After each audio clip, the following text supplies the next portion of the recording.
Welcome to today's online event in our Era of Reclamation series. I'm Hartwig Fischer, Director of the British Museum. This series of talks has grown out of several conversations that began back in February 2019 between myself and Bonnie Greer, the former Deputy Chair of the British Museum and acclaimed playwright, novelist, critic, journalist, and broadcaster. As a result of our conversations, I invited Bonnie to curate with me a project that would explore what Bonnie calls Meta-Africa, a world beyond the idea of African diaspora, Africa and its multiple and complex links and decisive contributions to the world, past, present, and future. We thought of reclamation as a key to understanding the times. And it turns out that we've been prescient, reclaiming the recalling of rights, history, memory, equality, respect, of individuality and community, of access to knowledge and heritage, the creation of knowledge and heritage, and much more, has indeed turned out to be a sign of our times. Since January 2020, Era of Reclamation has explored topics such as women of African descent working in global museums, diversity in big public institutions, and the importance of the Caribbean in Black history and world history under the banner the Black British Museum. Continuing online, Era of Reclamation aims to open up the past in all its complexity, to face and define the present, and to work towards a future that is cross-generational, multidisciplinary, multi-educational, and with active community involvement. For today's discussion, we are once again joined by historian and author Olivette Otele, Professor of History of Slavery and Memory of Enslavement at the University of Bristol, and Vice President of the Royal Historical Society. Olivette is an expert on the history of people of African descent and the links between memory, geopolitics, and legacies of French and British colonialism. In October last year, she joined Bonnie to discuss a fascinating book, African Europeans, An Untold History. Also joining us is Steve Martin, a specialist in Black British history and literature. Steve works with museums, archives, and the education sector as a heritage consultant to bring diverse histories to wider audiences. He has published 6 books of historical fiction, including the novel Incomparable World, set in late 18th century London. Steve has also published non-fiction, and he founded the 500 Years of Black London walks nearly 20 years ago in response to the low profile given to the Black historical presence on the capital streets. Steve has consistently encouraged and championed the provision of plaques, street names, and street furniture to this end. Tonight, our conversation will focus on the real stories of Africans and people of African descent in Regency-era Britain and beyond. We will explore why the Netflix series Bridgerton has been so popular, the reality behind the fantasy, and if museums can form the link between fantasy and reality to foster deeper understanding of our complex and shared history. And so, without further ado, it gives me great pleasure to welcome Bonnie and our esteemed guests. And with that, Bonnie, over to you. Thank you, Hartwig. Thank you very much. And good evening, everybody. Hartwig's pretty much said it all, but the thing about Bridgerton that's so spectacular and so wonderful is that it's given so many people something.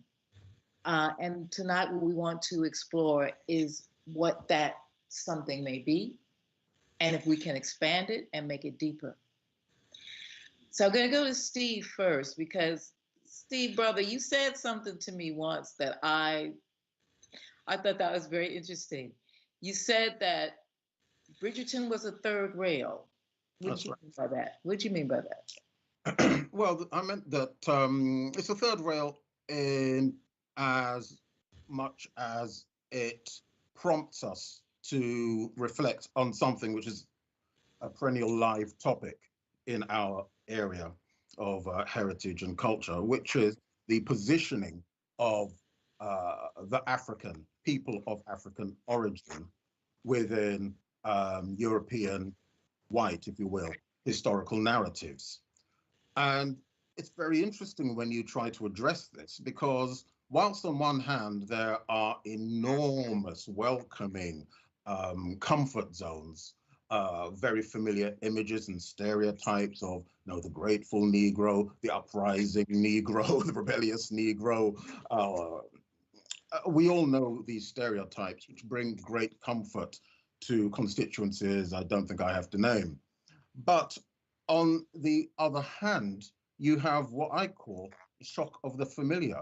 And this is something which I feel we have a bigger struggle with. And this is where Bridgerton, I think, becomes really interesting, because what we're being presented with is a world in which, it's a fantasy world, let's be honest here, but it's a fantasy world in which all of the historical pain has been removed.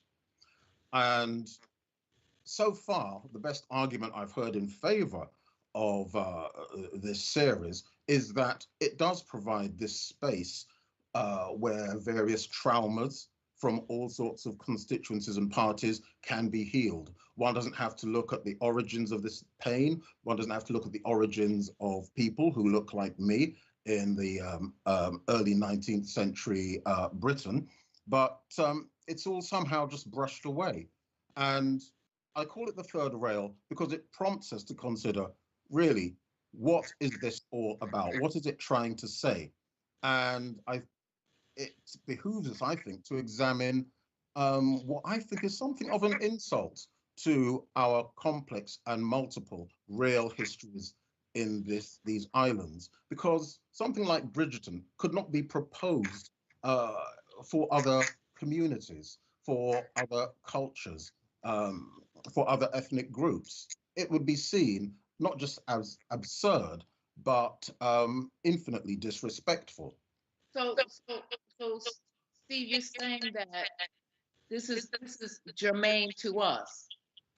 That this kind of insult is what this has. Yes, absolutely. Right. Absolutely. So, Olivette, thank you, Steve. This is very, Olivette, your work is actually in many ways looking at the issues, especially around slavery.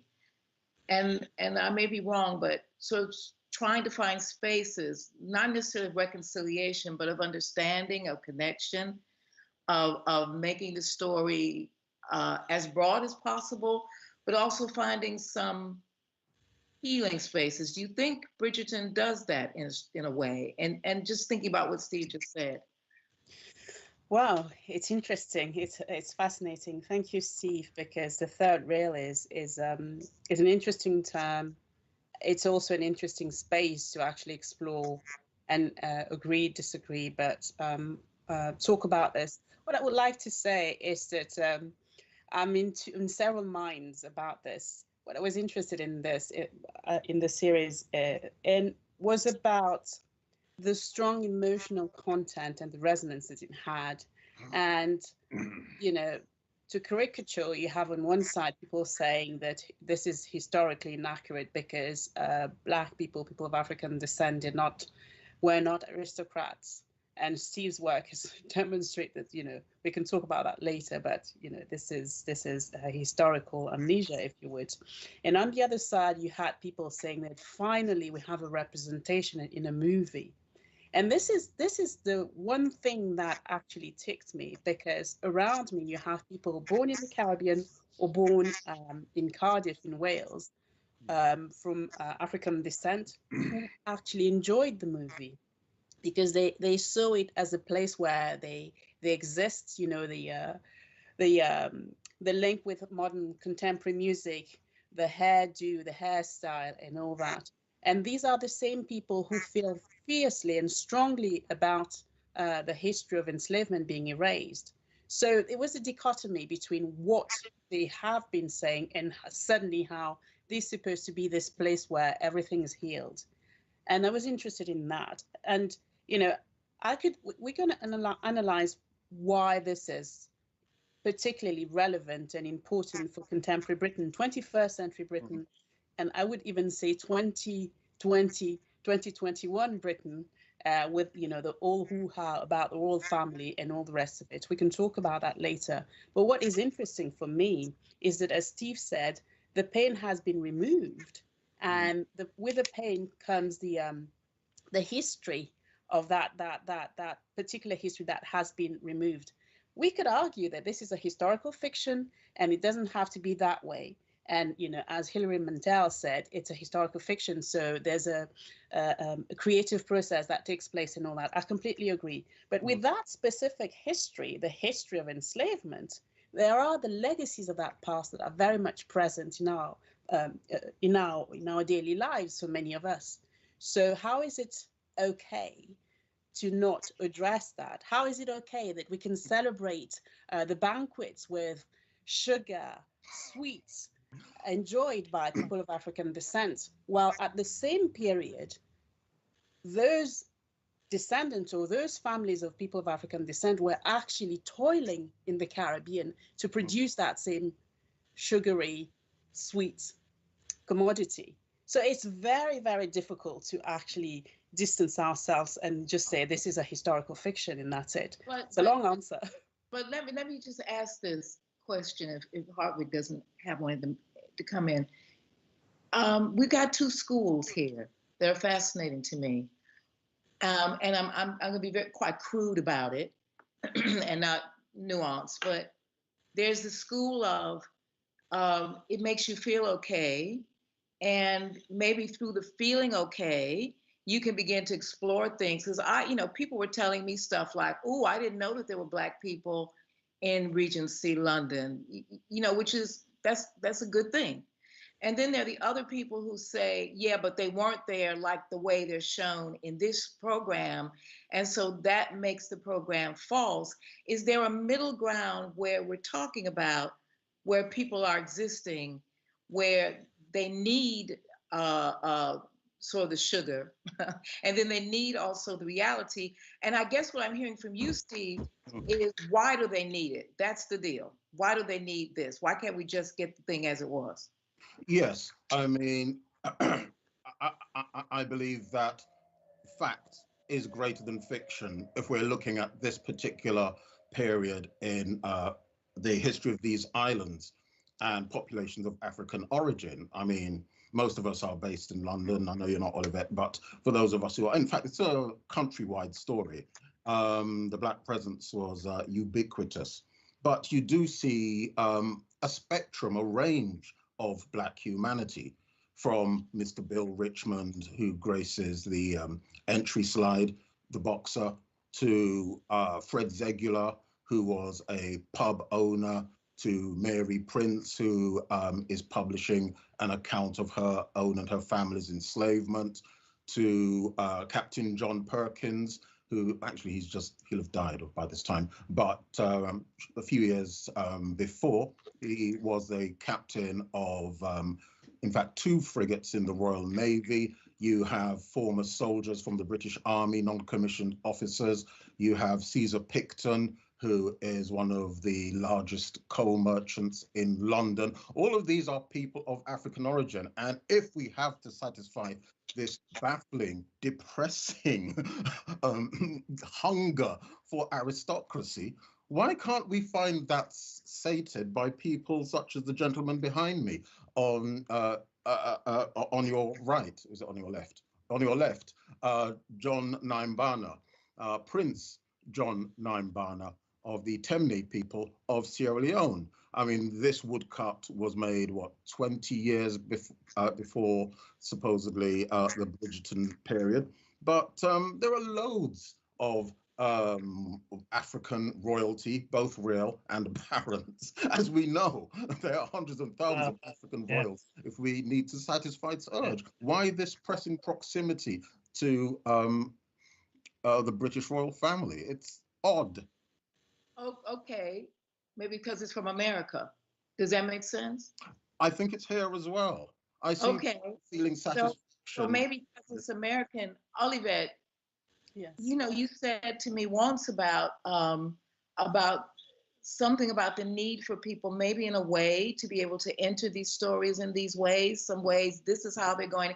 And you teach people every day, you work with them every day, you're in a classroom, you're with students, is that an accurate sort of understanding that sometimes people need to enter these stories in this way? There's definitely something there that is incredibly important to many. This idea that for many decades we've been told that people of African descent are not present in period drama. Period drama series are one of the most popular things in this country. It's like what Britain, among other things, exports to the world and provide to the world. And you don't see people of African descent unless they're servant. Even so, not sure, sometimes not even represented. You know, the older version of Jane Eyre and the older version of, you know, Jane Austen. So for some people, this is finally relief. Not only are they represented, but they're represented in places of power, what seems to be places of power. What is interesting is that you use the word relief. That's interesting to me. You use yes. relief. What does that mean, relief? It means that for some people, and I'm talking again about the comments I've received and people around me, finally we're seen, finally there's this and that. And there is such a thing as bad representation, right?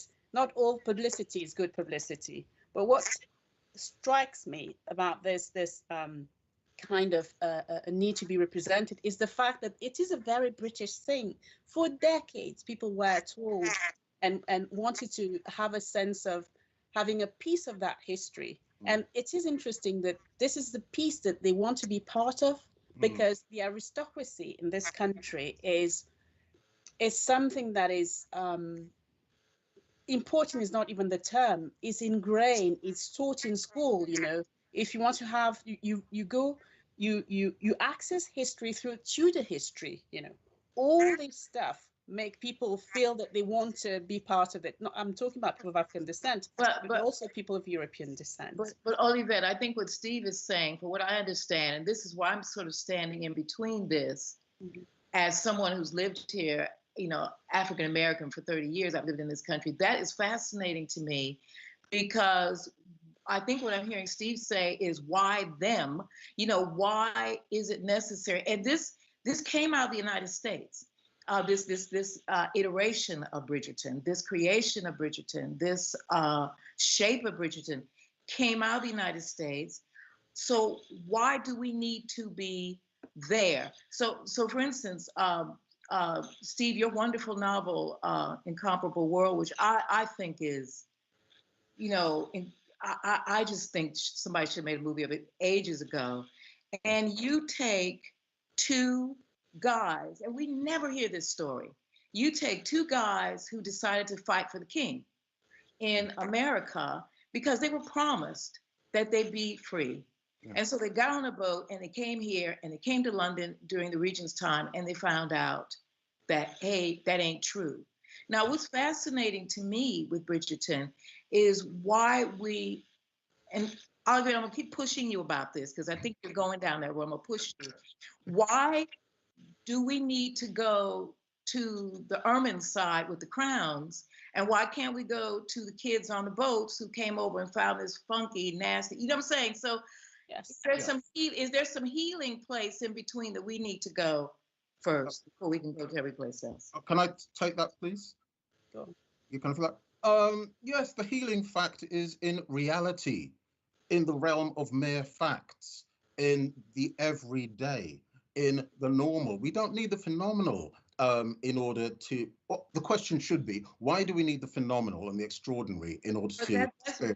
That's what I just said. And I'm going to say to you that's wrong, obviously, because if you have 83 million people, it can't be wrong. Do you see what I mean? And that we need to find out what that is. That's what we're here to find out. Is what are they feeling in this thing? Okay, well, Steve, could I come in with a question? Yeah. You are an historian. Olivette is an historian. You work with very well established methodologies with techniques of dealing with archival material, of interpretation, of representation through writing, but you also choose to do fiction. Yeah. So why do you choose to go from one to the other? What does the fiction genre offer to you to get that message across? Oh, it's bait, Hartwig. It's a bait, it's a trap, it's a sugared pill. It's a way of engaging the imaginations, particularly of young people, into a host of possibilities about behaviors, ways of being, ways of approaching history, ways of literally putting oneself into histories from which many of us have felt excluded. And they are particularly not engaged with aristocrats or even African kings and queens and empires, and there's no big option. And I just find it very, very interesting that there needs to be this element of big option when, you know, the world is just more interesting than that and more empowering through the ordinary. It's a fascinating thing. But see, what we're getting is relief. We're getting the word relief. It comes as a relief. It's a type of relief. It's a kind of a release. It's and what I'm trying to get to, because part of what we're doing with this curation of the era of reclamation is to find out what people are trying to reclaim, especially in this pandemic, because we're going to be coming out of here in a very interesting way. So what relief or release does this provide? And Steve, I'm going to ask you to try and put yourself in there for 2 seconds to see if you can answer that too, because I'm going to go back to the people. Mm. The people can't be wrong. And I'm really interested in that. You know, I'm really fascinated by that. Olivette, can you go further? Because you talked also about teaching and being with people every day. You can. I certainly can, because I talk about relief, but I also talk about a place of collaborations. When students for decades, or if not centuries, have been taught it, this is the history that matters. This is the kind of history and how we should make that history. It comes at no surprise almost to me why people think that this representation of the past is the one that is a compromise that should suit everybody. It comes at no surprise to me at all. And in fact, they're bathing into it because it's an acceptable version of the past that they have been taught so far. And, you know, my personal position is completely different, obviously, but I'm trying to look at those layers of why is it that it makes them feel better? It makes them feel better because they've been fed a history that is less contentious for some, and that is almost inaccurate because we focus, as we know, on the history of abolition. We focus on what makes people feel better, the positive, how Britain abolished slavery and how this and that. So that narrative is still on, is still going on. So when you try and shake it a little bit, you are met with fierce opposition and people telling you how you're trying to rewrite history, as if that's not what historians do. Yeah. You know. But you know what? The thing I would say is that the both of you, I still need to go through another door. And I think Hartwig may feel that way as well, because the deal is, we're building a curation inside of a museum, maybe the museum, okay? So people need to come through a door. They're gonna come through a door, they're gonna come through several doors. What are they coming in there for? Because Bridgerton is a door as well. And it's a door that maybe Steve objects to. He's saying maybe you don't need that door, you don't need to go in that door. And Olivette is saying, go through that door, because maybe that door will take you through another door. And we're talking about necessity, edifice, all of that kind of thing. And Steve, I'm seeing you jumping on me. So yes, because I'm questioning the nature of the door that you're imagining that Bridgerton could be. I mean, it's a very wonderful, beckoning, alluring, trauma-free, lotus-eating Okay, door. okay. But where does that lead to a better understanding or any understanding? Indeed, should it part of its allure, isn't it, that there is no further understanding? It's a sedative, and it will just take away all of that pain. It's a new mold. The mold has been broken. This is part of a conversation I was having earlier. So Steve, through pain, you get the truth.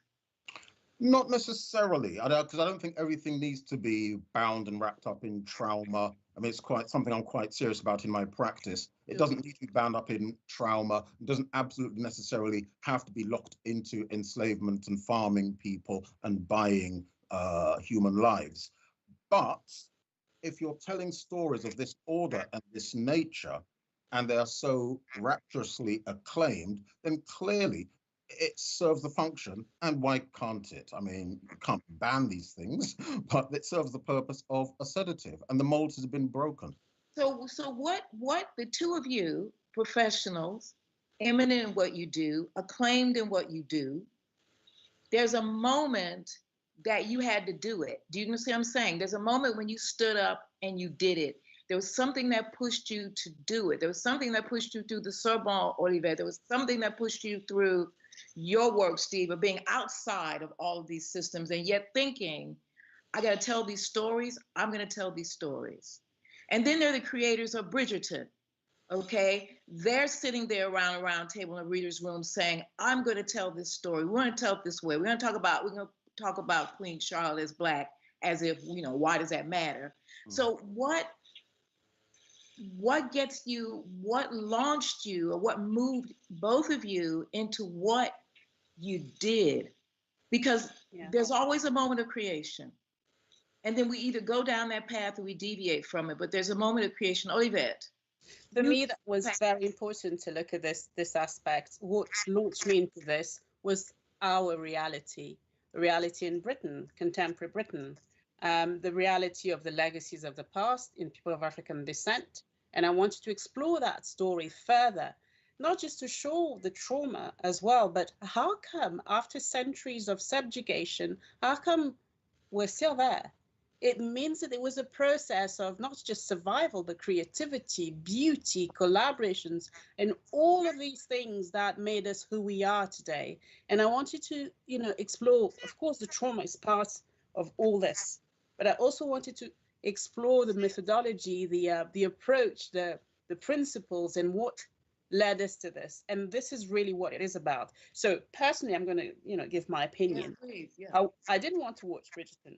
The whole of my family actually watched it. I didn't want to, because I just thought, another period drama where, we're supposed to be amongst the elite and all that, And then I watched it, and my first reaction, and it was in French, it was "C'est quoi ce guimauve?" In other words, what this sugary thing, that massive sugary thing that is so sweet, that is actually hurts your teeth and it hurts your brain because, and again, it was as a historian, having gone through for 20 years, having gone through archival material where you see pain, where you described pain, I had a very hard time, enjoying it. But afterwards, all the people around me were enjoying it. So I was starting to try and understand all these processes, what led them as Black Britons to think that this is a movie for them. And the other thing I was interested in is the fact that this is also an American gaze. So in terms of the people involved in the movie, a small shout out to Dr. Hannah Krieg, who was advisor for the etiquette advisor, which is the gossip, London 18th century, 19th century, and all the rest of it. But I was struck by the fact that it would have been amazing to actually have, and I don't know, maybe they did, to have Black, British, or people of African descent historians going through these layers and seeing how that's translated into the creative process of the movie. I would have loved to see that, because then we would be having a different conversation, I think. Yes. That is fascinating. Steve, what's your reaction? I mean, what's your feeling? Because that was my first question. What got you out there? Because there had to be a push. There had to be something. Oh, yeah. Think, I have to take this over. I have to do this. Yes, a couple of things. Initially, it was just coming into contact with the superabundance of information that there is on the Black presence in these islands. And it was sort of anger, really, as to why this wasn't spoken about. Not necessarily needing that it should be top, front, and center of others' agendas, but it should be something that's spoken about, at least at a community level, and accepted and built on. And the absence of the Black face and the Black voice, again, in period dramas, which in this in this society are sacred, absolutely sacred. It's like what that's say in German, Heimatfilm. This is the place where people go and rebuild themselves. They go and remake themselves. And it's full of all sorts of pastoral allusions, tranquil, class-based comfort zones without people of African origin for a reason. So this is really why, again, why Bridgerton is particularly interesting. As I said, I do not like it, and I don't believe I'll ever be comfortable with it, but I can see that the comfort and relief that it gives, even though it's toxic, like sugar, Olivette. let me say that. Come in for a second. Sorry. You talk about relief. Steve, you also talk about the bait, the lure. That is, something that fiction offers to get you involved. Yeah. To identify with characters, with how they've been shaped into what they are, but also with their potentialities, with their possibilities. So in a way, you look at something, you look back, but you also think to the future. Of course, yeah.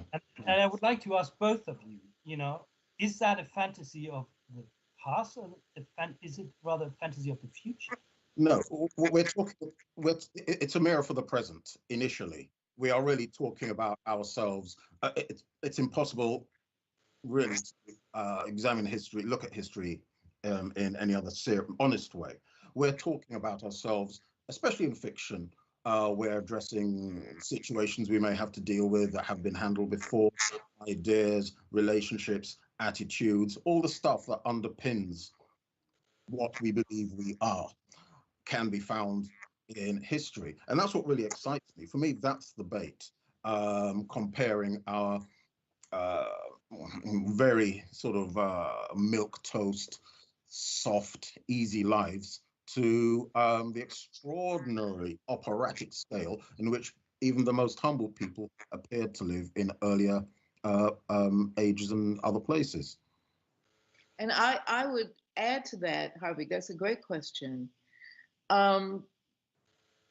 Remember, I think what you said, Steve, that I really loved is that, of course, all historical drama is about the present. It really is, this kind of fiction. And America come out of the Trump presidency, barely alive, okay? Literally, people are calling America barely, I won't even go through the whole thing from George Floyd's murder to everything else. It's just been, and here it is, this candy. But the issue for me in looking at it, and I was watching it and I could see on a certain level why it was so wonderful. This curation of Era of Reclamation bats for the Caribbean.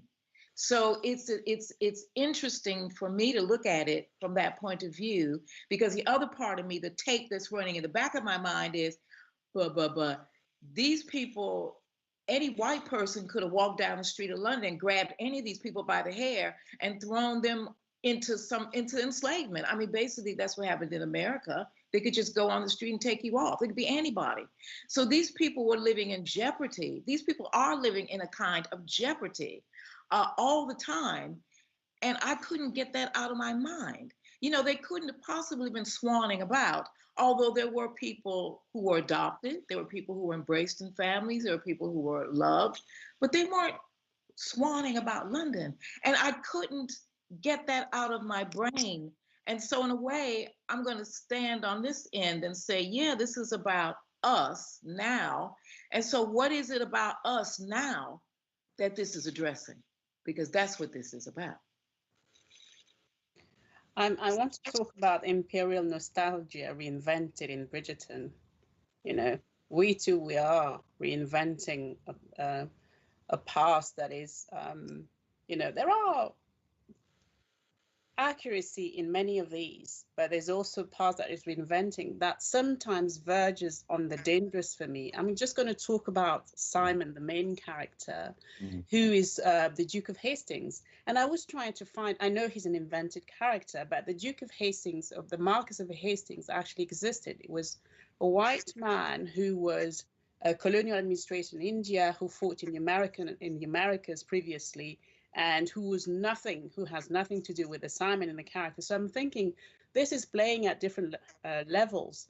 Why did they have to call him Hastings? But then this is the creative process and all that. So there was always the constant reminder that this is a reinvention of a nostalgia of a past that existed partly or didn't exist in other parts. So it speaks to now, but it also allows us to have this conversation here. You talk about the era of reclamation. It means that we can absolutely move beyond Bridgerton. We are opening the door to a history that has been partially forgotten, non-taught, at least not talked about more widely. We're able to have this conversation now and then look to various areas where we can open the doors. And I think museums can do that in many ways. It has to be cleverly done. Yeah. And we have to have this very difficult conversation of how clever and how forward and how strongly we push certain doors to open that conversation. Yeah. If I can jump in, I think this is really a serious part of the conversation because the mold has been broken now. And I'm terrified that Bridgerton will sort of set a template for interpreting the Black presence and Blackness to the same degree that maybe Roots did in the 1970s. And when it comes to the heritage sector, as Olivette said, we have to be extremely careful because you've got large numbers of people. I have to requote you, Bonnie, 83 million people can't be wrong. Well, you might disagree, but you have a large number of people whose minds have already been preconditioned through Bridgerton and the upcoming series too, to expect Black people in the aristocracy, to expect a certain depiction of Black people in this period, which isn't to say that there weren't very wealthy, many dozens of extraordinarily wealthy Black people living in these islands during, 1813, the time of Bridgerton, but that's not what it's addressing. I think the heritage sector is going to have to handle this really, really carefully. So that you're answering the question I asked you at the top of the hour, which was you saying it's the third rail, and that's the third rail that you're talking about. And when I said the thing about 83 million, I wanted to cite that because that's a fairly respectable number, and that what we're investigating is why, and I take what you're saying, and I think partly that's my worry as well. There's a kind of laziness, there's a kind of complacency, there's a kind of, let's cave into whatever is going on right now so that we don't get a lot of grief. So we'll just do the Bridgerton thing here for English heritage. And then that way we've ticked all of our diversity boxes. We've done all of that. We'll get a Black person in charge of it. And then we'll go skipping off into the meadow and we've done our thing. And what we're saying here is no. That's the danger. That's the problem. And what we're saying in Building Reclamation is for you two, and what you're doing beautifully is to help us don't even think about that. But it can happen by pressure from boards. It can happen from pressure from funders. It can happen from pressure from the media. It can happen from the pressure from the people. Why don't you give us this experience too? This is what we want. Yeah, but could I come back to two remarks from the audience, and I would like to share those with you and see how you react to it. One says that this perhaps acts as a type of relief in the same branch of that which we see in tragedy that utilizes comic relief, the fantasy of what would have been in way of treating African people, my people, with dignity. That was one comic. And the other is picking up on that image of the metaphor of the door, asking if Bridgerton doesn't provoke us to find out more. Now that we've seen the fantasy, what was the truth? And it would be interesting, Olivette, to see if, you know, how you deal with such a passage as you teach and as you converse, and Steve the same, with your students. You know, the fantasy as a driver. When you talk about third rail, you know, what is it? It's that you don't touch it because there is a danger there. But at the same time, it's where the energy is. That's what propulses the train forward. Yes, in many ways, I completely understand where these comments are coming from. The first one about what was it again? It was what could have been dignity, and the question of, you know, what would have been. Yeah, but what would have been is a country that built its wealth in the 18th century, in the 19th century, on the subjugation. So what do you mean, but what would have been? Do you mean people of African descent doing that? And this is translating to this. I mean, the what would have been here is a very dangerous line to cross. Yeah. It means it replicating subjugation. So I'm not sure. The second point is teaching that history. And I see it as a door. I keep saying this. I see it as a door, teaching history about, you know, what existed, what was, and with all its nuances. Okay, so I'm going to give you the example of Nathaniel Wells, who was the first Black sheriff. Father was born in Cardiff, born in the Caribbean. Mother was an enslaved person. He was loved by his father, brought to Britain, and he became, long story short, first sheriff, Black sheriff in Britain, 19th century. And he was also, at the age of 15, he was a multimillionaire. Okay, extraordinary story. But that wealth was built on the subjugation of other human beings. So we can celebrate Nathaniel because he inherited wealth.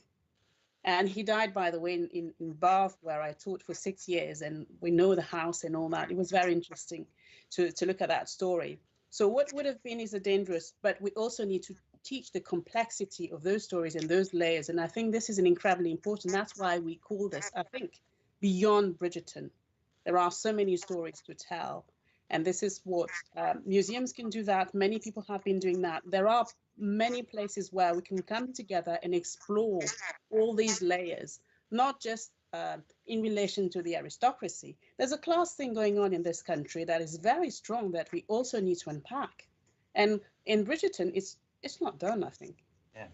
No. Not at all.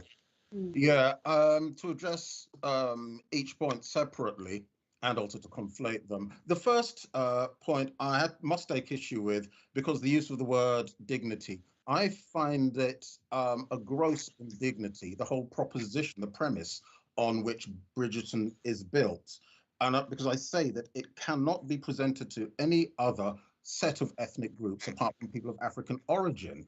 I mean, imagine that proposition, say, for a series set in Central Europe in, say, the 1940s. And it's a world of peace. It's a world of a greater Germany, which is at peace. People are driving around in the latest Volkswagens. They're wearing Hugo Boss. There's wonderful architecture. They're jetting here and there because there has been no Holocaust of Jewish people in Europe. There've been no depredations in Eastern Europe. There's been no war on the Eastern Front, all because the Führer himself has married a woman of Jewish heritage. Such a proposition, I state quite clearly, would never make it anywhere. And I don't even have to explain why that is disgusting, why that is insulting. Why is there a difficulty with understanding this is what Bridgerton is built on?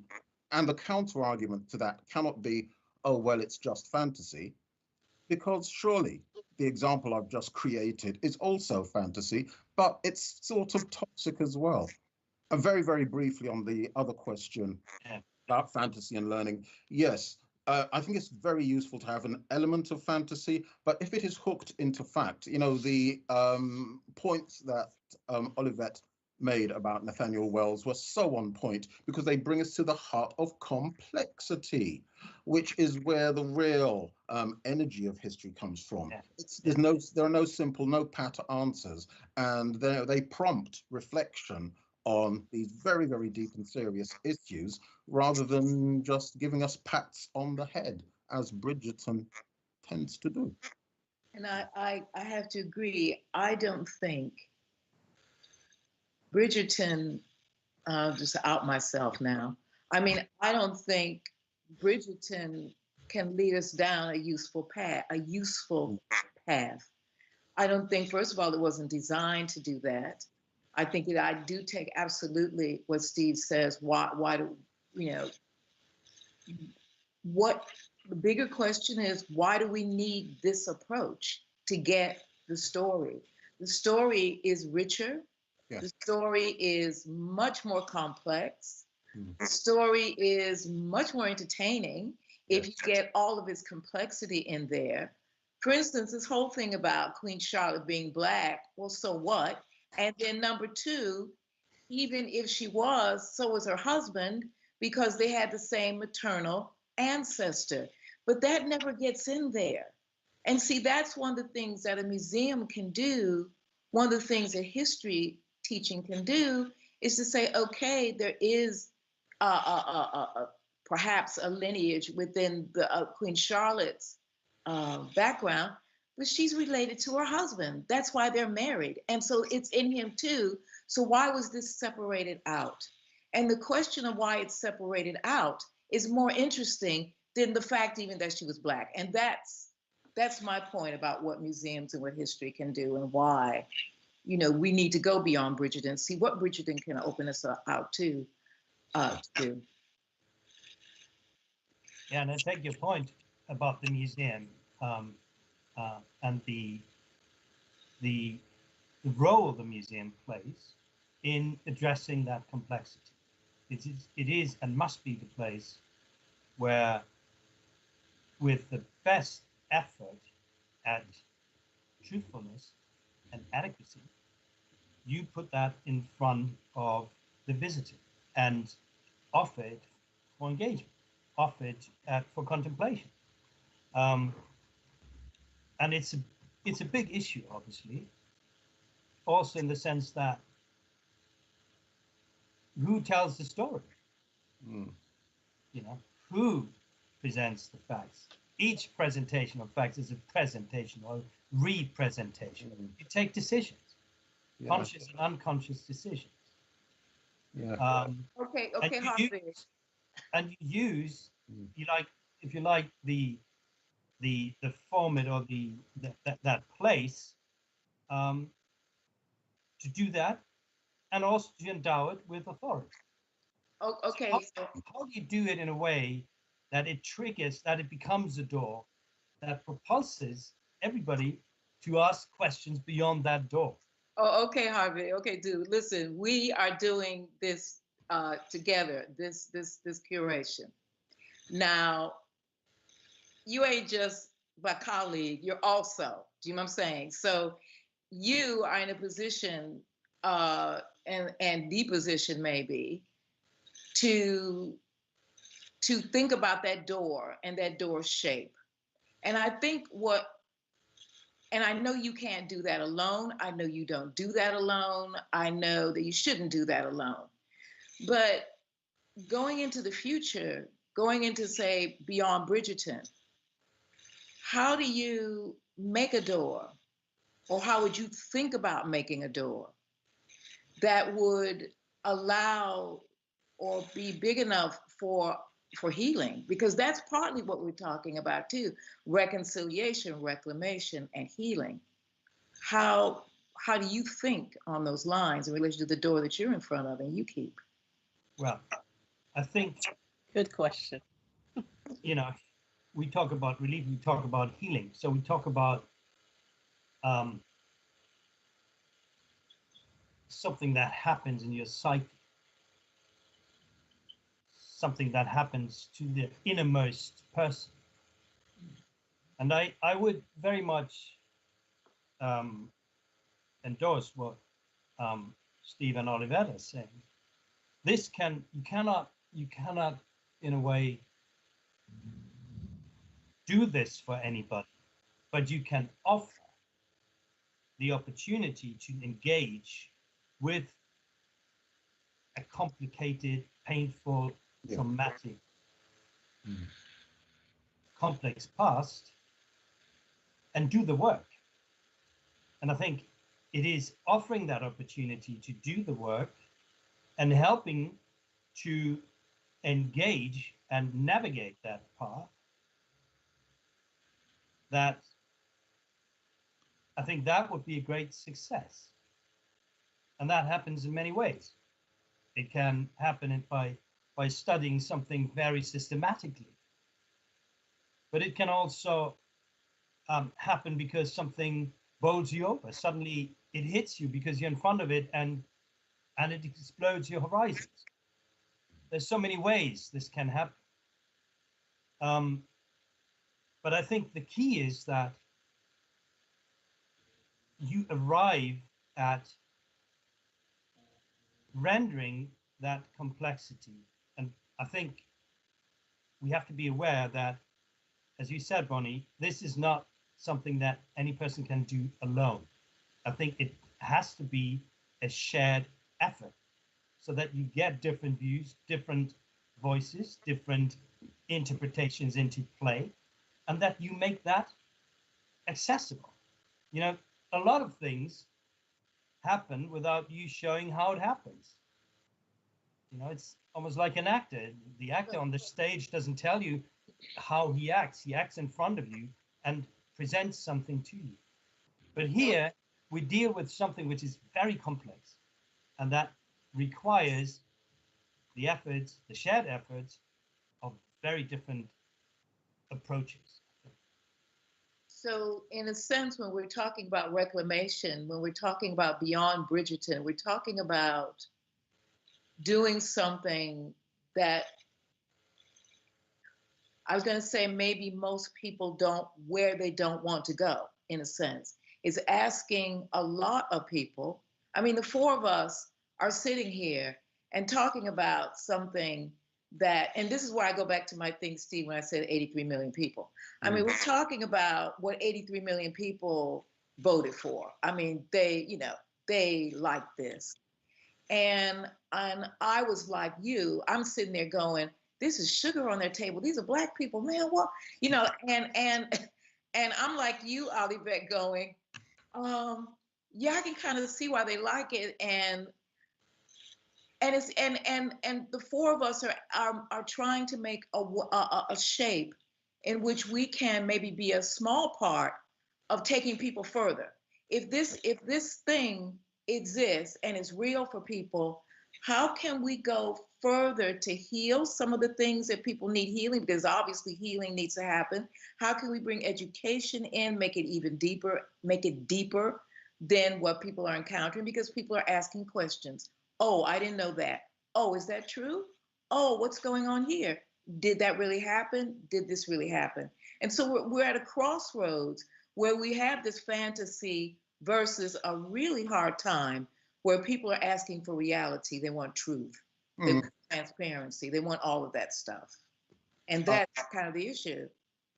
But Bonnie, are people asking for reality? And isn't this a case where the heritage sector, to some degree, having failed, has been swamped by the power of moving pictures, which are the primary vector, whether we like it or not, don't obviously, the primary vector through which we get a vast amount of our information, through these big primary colored filters. So our job is really in the heritage sector is to sell better and to push the more complex, more attractive, I believe, and more convincing versions of the Black presence, in a sense to counter Bridgerton, because I'm not sure how it can be worked with, or if working with it is wise.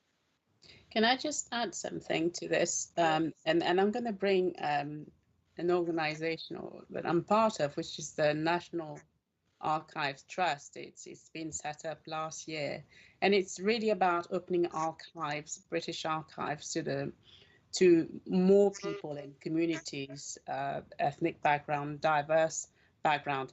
I understand that not everyone's going to queue, but it's having access to those archives one way or the other. Yeah. Perhaps museums have a chance here to actually work this way, working with the kind of colonial archival material that are there, and having these archives interpreted in a way, with people like Steve, for example, contextualizing and explaining the power of archival material, the restrictions that is, because there's a politics of access in there.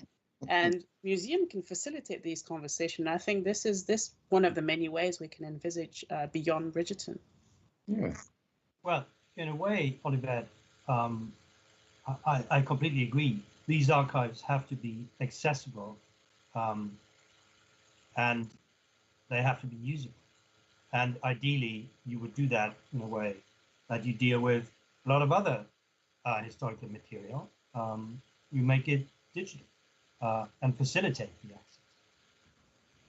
A museum is, in a way, also an archive.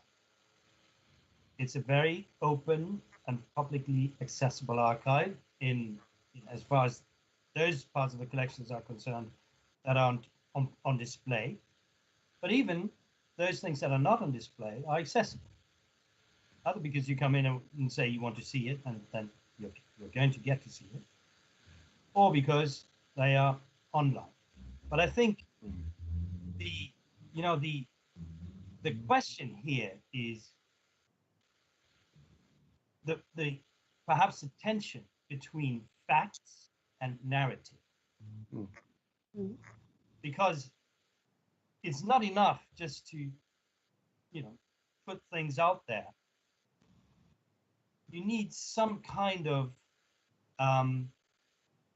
indication of the various possibilities to explore this. If you like, narrative threads or narrative possibilities to create these contexts that you are talking about. And I think that is an eternal tension. You will never get out of it between what is a fact. Well, a fact is always established. There's always work, and in sharing the fact, even with let's say really radical historiography, there is also always a narrative element. Agreed. How you share, okay.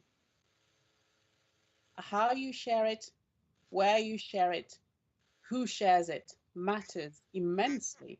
That's why I'm saying we need to reconsider this and reconfigure this in a way that goes beyond what we've seen so far. And I think, there are many initiatives that British museums have been engaged with, but I think that this is a crucial moment to do more and to go beyond and to be much more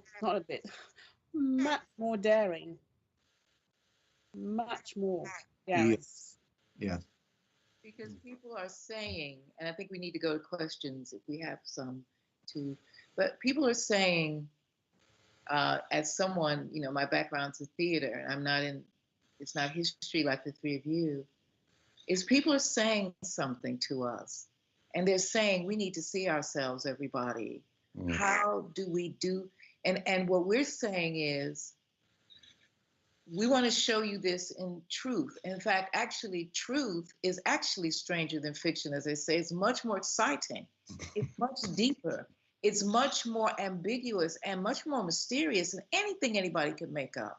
Yes. And so then the issue becomes, how does a museum make that truth accessible at the point where the person on the street can feel, I can go in there and that will happen to me. That will happen to me. I need that to happen to me. That's what I'm telling you by looking at Bridgerton. I need that to happen to me. And isn't that the job of the museum now? Is to make that happen, and to make that happen in as much fact as it possibly can. And that will entail opening the doors as wide as possible for the likes of people who may not have come through the academic mainstream, who may not have gone through all of the doctoral things and blah, blah, blah, but who have got this incredible bag full of openings that let that ordinary person say, I'm in here, I live here, I'm here, I'm in this museum. And not only that, Bonnie, I'm in here and I activate what I find in here as my own resource. Yeah. And I think that's true. It's my own cultural resource. It is what I take to define myself. Yes. It's mine. Absolutely. Yeah. I mean, I think that sense of ownership is absolutely at the core of all of this. And to go back to your point, Olivette, I think archives are the foundation of this, particularly given the population, the demographic changes in these islands. A lot of that information is about non-white communities, and we own that. You know, we pay for that with our taxes. It's about us, so it should be by us. Do we have questions, Hartwig? Do you see any questions? But we've all eaten up all the atmosphere for questions. Yeah, let's pick up on we've already shared some of the comments coming from the audience. Here's a question by Jude, who says Bridgerton does seem to have started a dialogue, and our conversation today perhaps is part of that dialogue that has been provoked by this. And she says perhaps. Jude says, perhaps it enables people to access the truth. So again, you have, that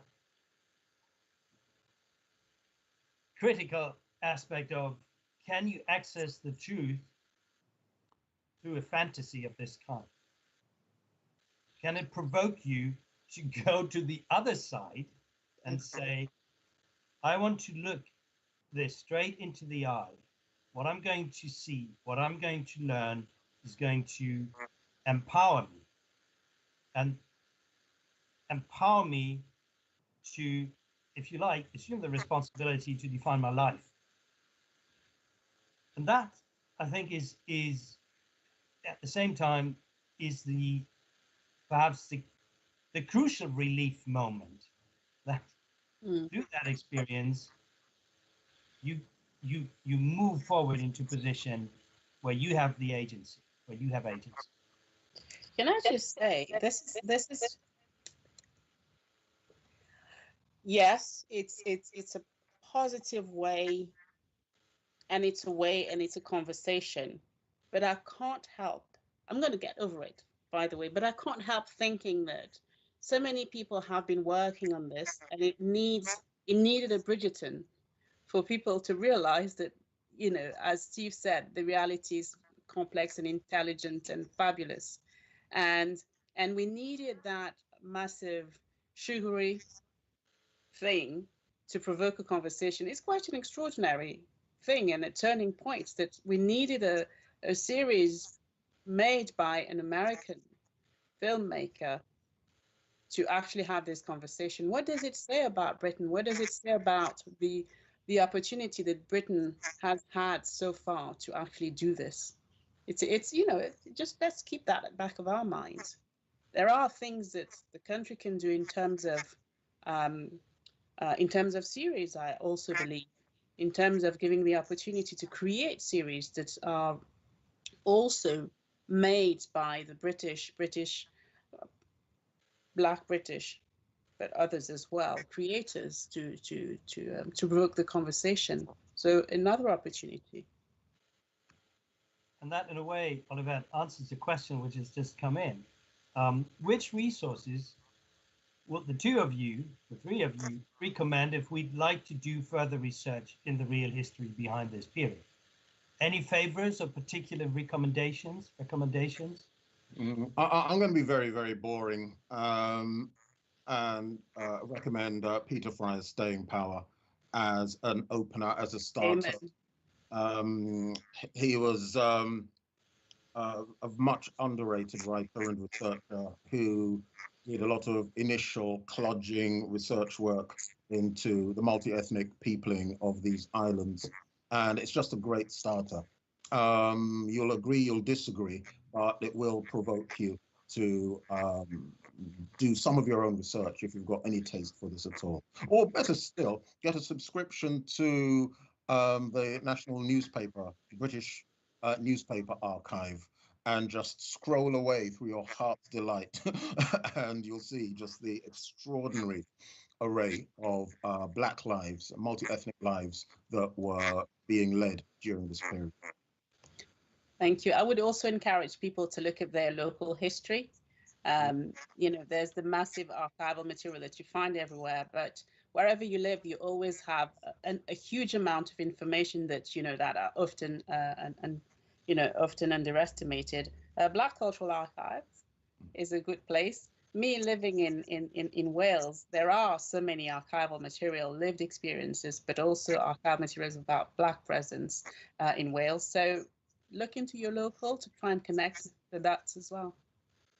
I learned, I read history at the undergraduate level and learned about history from my dad, who grew up on a farm in rural Mississippi in the 30s. So we're talking about grand mal segregation.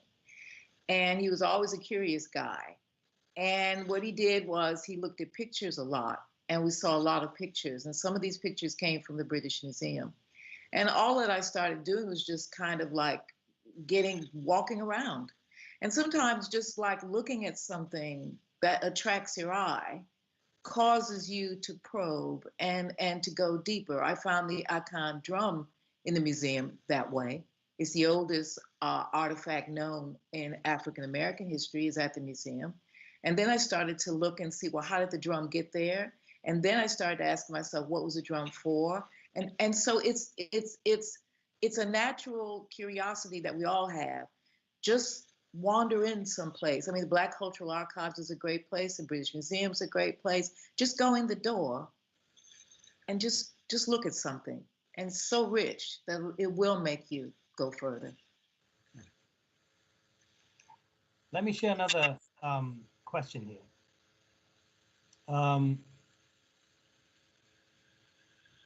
Are you not in danger of reading far too much into Bridgerton? Is not the casting solely a product of TV's need for colorblind on-screen presence? No, I'm not reading too much into it, particularly on this point of colorblind casting. I delight in seeing a greater diversity of faces. I love to see Black British actors not have to leave these shores to find employment.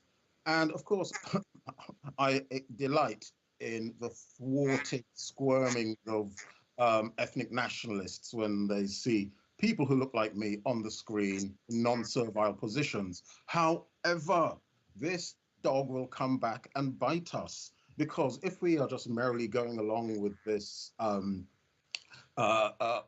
ethnically free, color-free casting, whatever it's called, what genuine grounds, what intellectual grounds do we have to object to, say, Timothy Spall playing Shaka Zulu, or Nicholas Lyndhurst being cast as Harriet Tubman? Why not?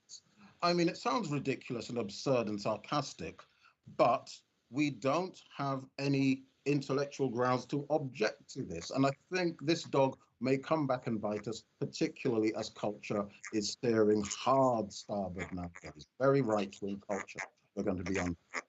It reminds me of something some young guy said to me, one of the young men in the collective I'm working with here at the Laundry, who said, and actually it's kind of funny when you visualize it, but for him, Bridgerton was like seeing a white English guy being cast as somebody in a story about an African uprising, and saying, well, that's colorblind casting. I mean, we would have an issue with that. We wouldn't. You can't. So I think that the question is a valid question that Steve is posting, and I think he said this at the beginning of what he said. Why us? I mean, Yes, why, exactly. I mean, why are we getting the colorblind casting, and we wouldn't tolerate it anywhere else? We couldn't. You can't. Lenny Henry can't play Winston Churchill. Nobody would sit there and go, "Yes, colorblind casting." No, they wouldn't accept it. So I think it's a question. I'm not giving it as an answer. I'm saying, why is it okay with us and not reverse? Well, it is because I think Catherine of Aragon, in an upcoming historical drama, has been cast for a black woman. So the conversation will continue. And Berlin. I just wanted to say, are we reading too much into it? Well, this is a kind of history where you need to read more into it than is being presented. So we should read more into it.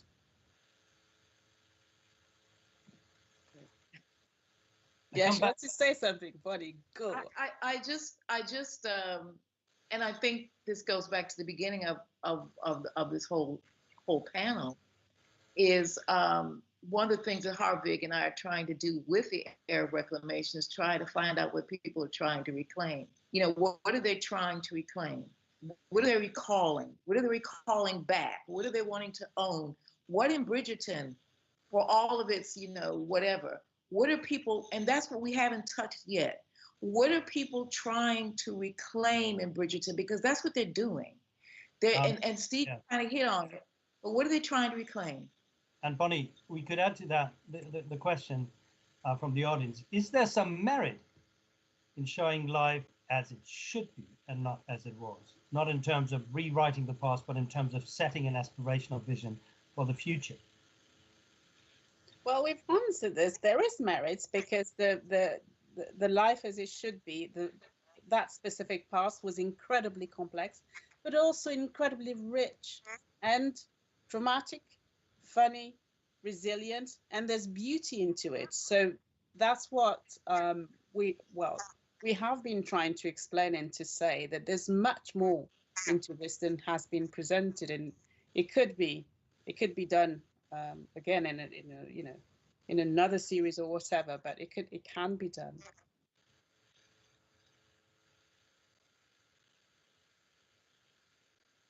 Bonnie? I'm sort of, in a way, there's something it feels like that we're skipping, and I don't know what it is. And that's why I had my reaction. I sort of stopped for a minute.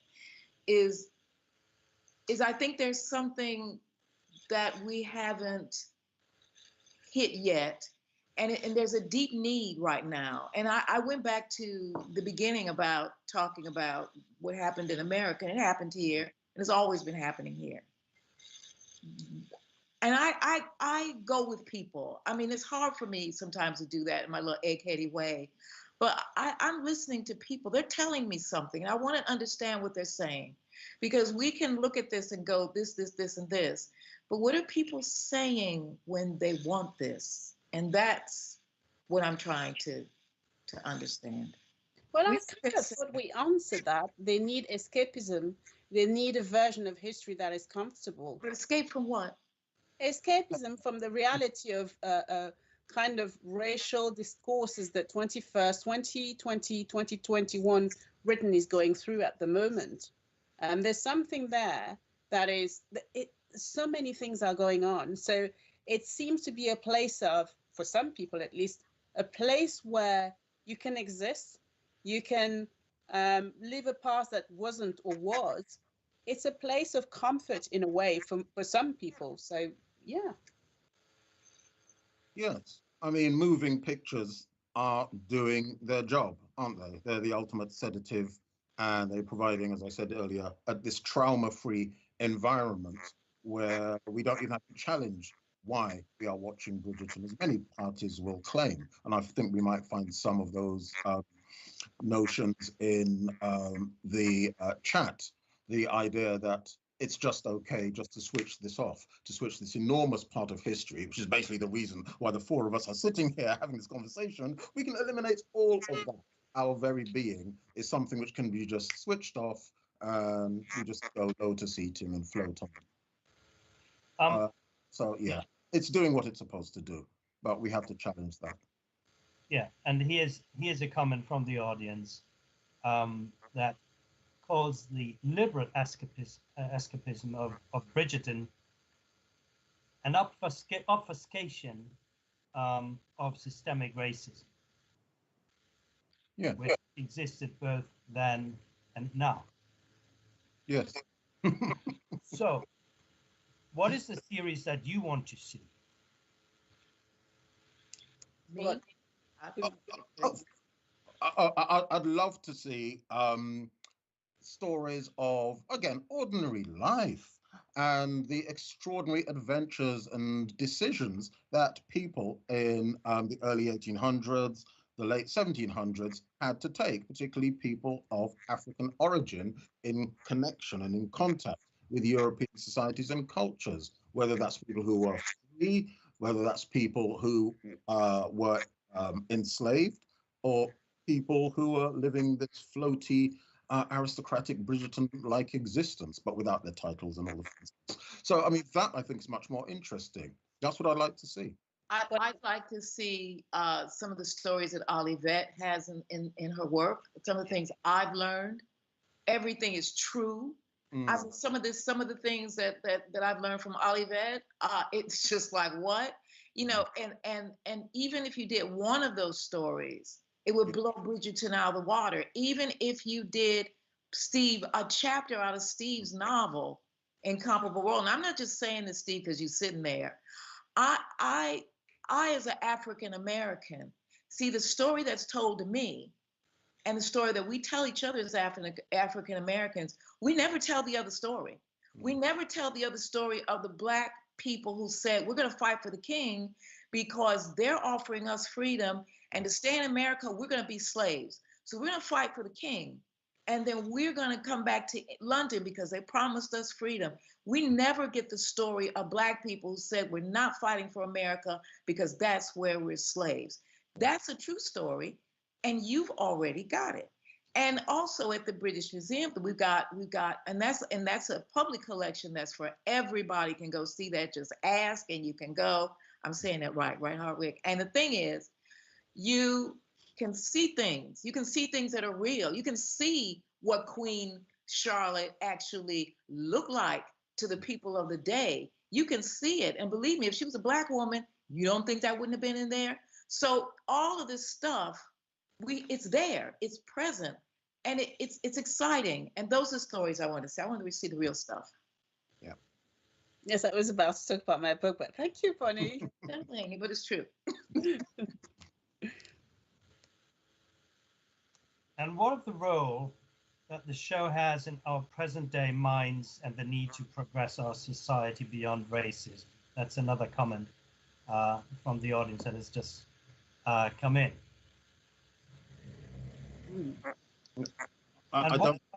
If I may add another one, what about decolonized feminism? And tell how Black women is the one who fight for their sons and husbands. Ooh, that's a whole other discussion. That's a whole other panel discussion. Yeah, we need it's central. It's the Black feminine is so deep. I mean, yeah, that's been totally overlooked. But I don't think, I mean, something like Bridgerton obviously does, as the previous commenter said, obfuscate all of these types of racism and obviously sexism as well, from what I could digest of Bridgerton. It certainly glides over all sorts of racial and sexual toxicities. If not, and permission. We've got a few more minutes left, and I thought I would ask our guests, Olivette and Steve, the incomparable Steve, the incredible Olivette, to give us one last kind of thought for the audience and for Hartwig and me as we build the Era of Reclamation, what we should take away with us in building this curation of reclamation, of recalling, of remembering, of reframing. Olivette, Madame. Okay, for me, going beyond Bridgerton is about examining two main things or themes beyond the truthfulness of a reality of the history of Black people in London or across the country, is looking at other layers. Other layers are gender dynamics and how they function when you're not a royal, other gender dynamics, but also the issue of colorism, how it functioned at the time as well. These are incredibly interesting things to look at, and I want us to move that debate over there, because these questions have an impact on us now as we sit in contemporary societies, not just because they have an impact, but also because they're absolutely fascinating to look at. Yeah, I mean, I would go to your title, actually, the word reclamation, that refinding of the voice, the restating of identity and self, putting oneself, putting the user, the visitor, at the heart of the story, and being able that these heritage institutions find themselves in the position of, or make a position for themselves where they can facilitate that journey of the self, but want a journey that's founded in truth. And I'll go back to a point that Olivette made earlier, the power of the local, the power of the known world, of the immediate, grounding these histories in the in the known world, in the local. And beyond Bridgerton is really another way of saying countering Bridgerton, because I still am doubtful as to how that can be supported. And I asked my colleague Hartwig, in building this curation that we're doing, what have you taken away for yourself as we continue in our journey? Well, for me, what is so powerful and what both Olivette and Steve have said tonight is that insistence on engaging with the truth. And that in itself, is a commitment to truthfulness. You find out, you engage with what there was through the traces it has left, be it in an archive, be it in a museum. But you have to do that with a real commitment and passion for truthfulness. And I pick up on a word that Steve has brought in, to complexity, to open up the concrete, the lives of the past, the experiences of the past, and making them accessible.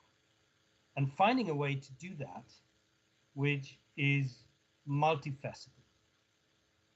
For me, in a museum, and probably for us as shaping the series of talks, I think that's what we have to do, what we have to achieve. To make it clear, I like Steve's word of the bait, the lure. You take people into something, you make them excited about exploring and discovering something. But in a way, you also have to show that you are in a certain setting as you do this. And that setting has a certain tendency of impacting on what you find. A museum is a very specific place. And I believe in the museum as a place to encounter the past and the truth, and to take it away, make it your own, and use it to shape the present. So, that's, and I think listening to Olivette and Steve, we've heard a lot about how to go about this. And that's been extremely inspiring. So thank you very much to both of you. And I would add to that I always measure these things by my dad, who didn't have very much of an education in any kind of way. And he found his way into the British Museum, and he would have found his way to the two of you, Steve, and to you, Olivette. And you know what?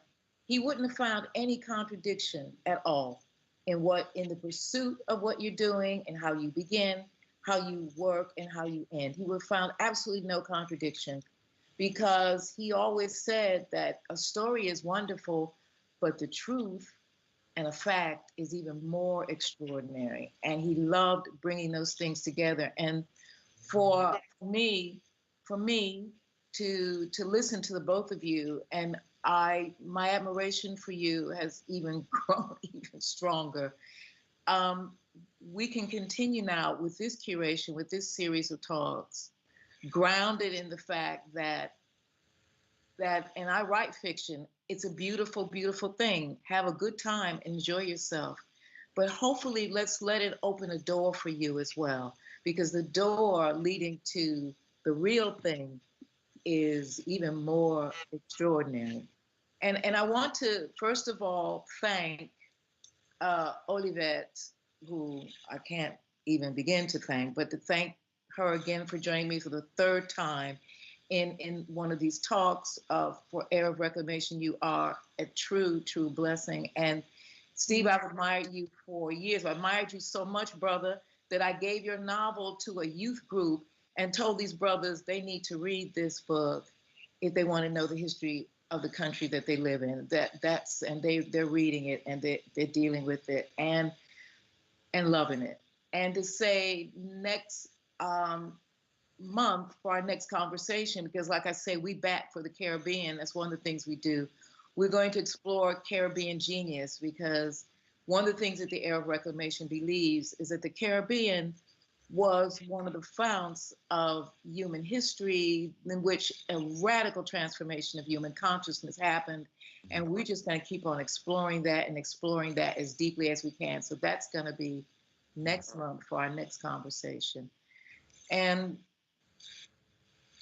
thank you. I mean, so much. And thank you all of you for being here. And I hope when you go and look at Bridgerton, that in fact, actually what happens as a result of talking and listening to this, that Bridgerton gets bigger for you. It gets wider for you. You have even more pleasure with it. And you think to yourself, wow, I'm going to investigate now. See, was Queen Charlotte really black? And then why wasn't her husband black? He was related to her. And all of these sort of things. And that's what Candy can let you do. And that's what Bridgerton is. Thank you all very, very much. And thank you all, audience, for joining us. The British Museum, Era of Reclamation. I'm Bonnie Greer, and my colleague, director of the British Museum, Hartwig Fischer. Wish you all good night. Thank you.